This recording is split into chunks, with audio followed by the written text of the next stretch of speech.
Item ಯಾವುದೇ ಇರಲಿ try ಮಾಡಿ ಆಚಿ ಚಿಕನ್ ಮಸಾಲಾ. ರಾಜ್ಯ ಕಾಂಗ್ರೆಸ್ನಲ್ಲಿ ಸದ್ಯ ಸಚಿವ ಸಂಪುಟ ವಿಸ್ತರಣೆಯ ಸದ್ದು ದೊಡ್ಡ ಮಟ್ಟದಲ್ಲಿ ಕೇಳಿ ಬರ್ತಾ ಇದೆ. ಸಚಿವ ಸಂಪುಟ ವಿಸ್ತರಣೆಗೆ ದೆಹಲಿಯಲ್ಲಿ ಕಸರತ್ತು ಕೂಡ ದೊಡ್ಡ ಮಟ್ಟದಲ್ಲಿ ನಡೀತಾ ಇದೆ. ಸಂಜೆ ವೇಣುಗೋಪಾಲ್ ಅನ್ನ ಭೇಟಿ ಮಾಡ್ತಾರೆ ಸಿದ್ದರಾಮಯ್ಯ ಅವರು ಅಂತ ತಿಳಿದು ಬರ್ತಾ ಇದೆ. ಸಂಜೆ 7:30 ಕೆಸಿ ವೇಣುಗೋಪಾಲ್ ಅವರನ್ನ ಭೇಟಿ ಮಾಡಿ ಅವರ ಜೊತೆಗೆ ಚರ್ಚೆಯನ್ನ ನಡೆಸಲಿದ್ದಾರೆ ಸಿದ್ದರಾಮಯ್ಯ ಅವರು.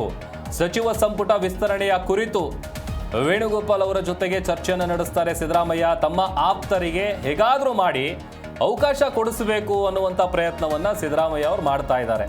ಈಗ ಆಲ್ರೆಡಿ ರಾಜ್ಯ ಕಾಂಗ್ರೆಸ್ನಲ್ಲಿ ಸಚಿವ ಸಂಪುಟ ವಿಸ್ತರಣೆಯ ಸದ್ದು ದಿನದಿಂದ ದಿನಕ್ಕೆ ಜೋರಾಗ್ತಾ ಇದೆ. ಒಂದಷ್ಟು ಮಂದಿ ತಮಗೆ ಸಚಿವ ಸ್ಥಾನ ಸಿಗುತ್ತೆ ಅನ್ನುವಂಥ ನಿರೀಕ್ಷೆಯಲ್ಲಿದ್ದಾರೆ. ಒಂದಷ್ಟು ಸಚಿವಾಕಾಂಕ್ಷಿಗಳು ಕೂಡ ಆಸೆ ವ್ಯಕ್ತಪಡಿಸ್ತಾ ಇದ್ದಾರೆ ಬಹಿರಂಗವಾಗಿ. ಮತ್ತೊಂದು ಕಡೆ ಹೈಕಮಾಂಡ್ ಮಟ್ಟದಲ್ಲಿ ಇದೇ ವಿಚಾರಕ್ಕೆ ಸಂಬಂಧಪಟ್ಟಂಥ ಚರ್ಚೆಗಳು ಕೂಡ ನಡೀತಾ ಇದೆ. ಇದೆಲ್ಲದರ ನಡುವೆ ಇವತ್ತು ಸಂಜೆ ವೇಣುಗೋಪಾಲ್ ಅವರನ್ನ ಭೇಟಿ ಮಾಡ್ತಾರೆ ಸಿದ್ದರಾಮಯ್ಯ ಅನ್ನುವಂಥದ್ದು ಗೊತ್ತಾಗ್ತಾ ಇದೆ. 7:30 ಕೆಸಿ ವೇಣುಗೋಪಾಲ್ ಅವರನ್ನ ಭೇಟಿ ಮಾಡಿ ಸಚಿವ ಸಂಪುಟ ವಿಸ್ತರಣೆಯ ಕುರಿತು ಅವರೊಟ್ಟಿಗೆ ಮಹತ್ವದ ಚರ್ಚೆಯನ್ನು ನಡೆಸಲಿದ್ದಾರೆ. ತಮ್ಮ ಆಪ್ತರು ಯಾರ್ಯಾರಿದ್ದಾರೆ, ಸಿದ್ದರಾಮಯ್ಯ ಅವರ ಆಪ್ತ ಬಣದಲ್ಲಿ ಗುರುತಿಸಿಕೊಂಡಿರುವಂಥ ನಾಯಕರು ಯಾರ್ಯಾರಿದ್ದಾರೆ, ಅವರಿಗೆ ಹೇಗಾದರೂ ಮಾಡಿ ಒಂದು ಅವಕಾಶ ಕೊಡಿಸಬೇಕು ಅನ್ನುವಂಥ ಪ್ರಯತ್ನವನ್ನ ಸಿದ್ದರಾಮಯ್ಯ ಅವರು ದೊಡ್ಡ ಮಟ್ಟದಲ್ಲಿ ಮಾಡ್ತಾ ಇದ್ದಾರೆ. ಅಲ್ಲಿಗೆ ವೇಣುಗೋಪಾಲ್ ಜೊತೆ ಮಾತುಕತೆಯನ್ನ ನಡೆಸುವಂತಹ ಸಾಧ್ಯತೆ ದಟ್ಟವಾಗಿದೆ. ಈಗ ಆಲ್ರೆಡಿ ಹೈಕಮಾಂಡ್ ಮಟ್ಟದಲ್ಲಿ ಇದೇ ವಿಚಾರಕ್ಕೆ ಸಂಬಂಧಪಟ್ಟಂಥ ಚರ್ಚೆಗಳು ನಡೀತಾ ಇರುವಂಥ ಕಾರಣಕ್ಕಾಗಿ ಇನ್ನೇನು ಅಂತಿಮ ಪಟ್ಟಿ ಬಹುಶಃ ನಾಳೆಗೆ ಫೈನಲ್ ಆಗ್ಬೋದು ಅನ್ನುವಂಥ ಗುಸುಗುಸು ಕೂಡ ಸದ್ಯ ರಾಜಕೀಯ ಪಡಸಾಲೆಯಲ್ಲಿ ಕೇಳಿ ಬರ್ತಾ ಇದೆ.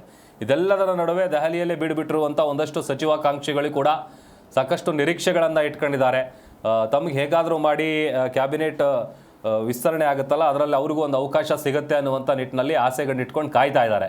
ಬಟ್ ಹೈಕಮಾಂಡ್ ಏನು ಮಾಡುತ್ತೆ ಅನ್ನುವಂಥದ್ದು ಸದ್ಯಕ್ಕಿರುವಂಥ ಕುತೂಹಲ. ಬಿಕಾಸ್ ಕಾಂಗ್ರೆಸ್ನಲ್ಲಿ ಎಲ್ಲ ನಾಯಕರು ಅಥವಾ ಎಲ್ಲ ಸಚಿವಾಕಾಂಕ್ಷಿಗಳು ಕೂಡ ಹೇಳುವಂಥದ್ದು ಒಂದೇ ವಿಚಾರ, ಹೇಗಾದರೂ ಮಾಡಿ ತಾವು ಸಚಿವ ಸ್ಥಾನವನ್ನು ಗಿಟ್ಟಿಸ್ಕೊಳ್ಬೇಕು ಅನ್ನುವಂಥದ್ದು ಒಂದು.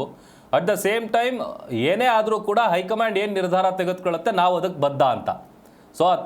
ಲಾಭಿ ಮಾಡೋದು ಮಾಡ್ತಾರೆ, ಜೊತೆಗೆ ಹೈಕಮಾಂಡ್ ಏನು ಡಿಸಿಷನ್ ತೆಗೆದುಕೊಳ್ಳುತ್ತೆ ಅದಕ್ಕೆ ನಾವು ಬದ್ಧ ಅನ್ನುವಂಥದ್ದು ಕೂಡ ಅನೇಕ ನಾಯಕರು ಹೇಳ್ತಾ ಇದ್ದಾರೆ. ಇದೆಲ್ಲದರ ನಡುವೆ ಡಿ.ಕೆ. ಶಿವಕುಮಾರ್ ಅವರು ಸಹಜವಾಗಿ ತಮ್ಮ ಆಪ್ತರು ಯಾರಿದ್ದಾರೆ ಅಥವಾ ತಮ್ಮ ಆಪ್ತ ಬಣದಲ್ಲಿ ಗುರುತಿಸ್ಕೊಂಡಿರುವಂಥವರಿಗೆ ಸಚಿವ ಸ್ಥಾನ ಕೊಡಬೇಕು ಅಂತೇಳಿ ಇವ್ರದ್ದೊಂದು ಲಿಸ್ಟು, ಸಿದ್ದರಾಮಯ್ಯ ಅವ್ರದ್ದೊಂದು ಲಿಸ್ಟು. ಅಲ್ಲಿಗೆ ಹೈಕಮಾಂಡ್ ಸಿದ್ದರಾಮಯ್ಯ ಅವರ ಈ ಪ್ರಯತ್ನಕ್ಕೆ ಸೊಪ್ಪು ಹಾಕುತ್ತಾ ಇಲ್ವಾ, ಏನಾಗುತ್ತೆ ಎತ್ತ ಅನ್ನುವಂಥದ್ದು ಸದ್ಯ ಸಾಕಷ್ಟು ಕುತೂಹಲಕ್ಕೆ ಕಾರಣ ಆಗ್ತಾ ಇದೆ.